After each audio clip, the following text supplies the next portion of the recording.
अस्सलाम वालेकुम स्टूडेंट। आज की वीडियो में हम चैप्टर नंबर 10 को स्टार्ट करने जा रहे हैं। मिस्ट्री एंड सिविलाइजेशन को डिस्कस कर रहे थे। आज का जो हमारा टॉपिक है एंशिएंट सिविलाइजेशंस ऑफ मैनकाइंड्स, मतलब जो पुरानी रस्म और रिवाज थे, पुरानी जो तहजीब थी ह्यूमन बीइंग की, उसको आज हम डिस्कस करेंगे। जिसमें इजिप्टियन है, ग्रीक सिविलाइजेशन है, बेबीलियन है, तो इस तरह के डिफरेंट सिविलाइजेशंस हैं जो डिफरेंट कंट्रीज़ की थी और डिफरेंट पीरियड में इनको देखा गया। तो एंशिएंट वर्ल्ड सिविलाइजेशन बेसिकली है क्या, उसको हम डिस्कस करते हैं। The earth itself as recorded by scientific evidence is around 4.5 million years old। मतलब अगर ज़मीन की बात करें तो साइंसी सबूत के मुताबिक ये बहुत बड़ी बहुत पुरानी है, मतलब 4.5 बिलियन ईयर्स ओल्ड, मतलब बहुत बड़ा अरसा होता है, बहुत ओल्ड है ज़मीन की। अगर सिविलाइजेशन की बात करें मतलब ज़मीन का जो वजूद है। Considering the age of the planet it was only recently roughly 40 million years ago। मतलब अगर हम सियारों की बात करें, प्लैनेट्स की बात करें तो वो 40 मिलियन ईयर्स अगो हैं, 4 करोड़ साल पहले।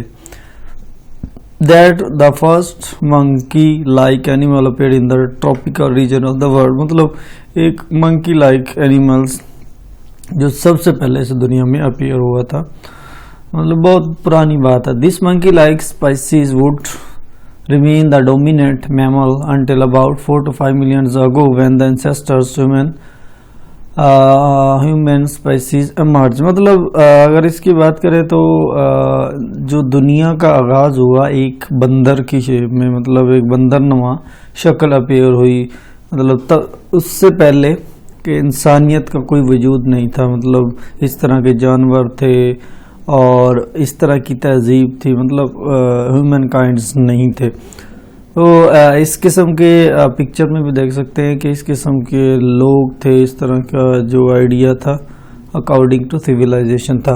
This species was still monkey like but it represent also the first example of pre human. मतलब ये ह्यूमन काइंड की तरह थे, उनकी शेप ह्यूमन बीइंग की तरह थी, जिस तरह इंसानी शक्ल है वैसे ही मंकी लाइक ये पिक्चर्स में आप। The most famous example of Australopithecus is Lucy whose bones were discovered in modern day Ethiopia on November 24, 1947। He remained sure that these pre-human were bipedal, मतलब ये 2 पाँव पे चलने वाला था, ठीक है। इसमें दिमाग था, टांगे थी और बहुत सारी चीज़ें, ब्रेन था मैमल्स की तरह।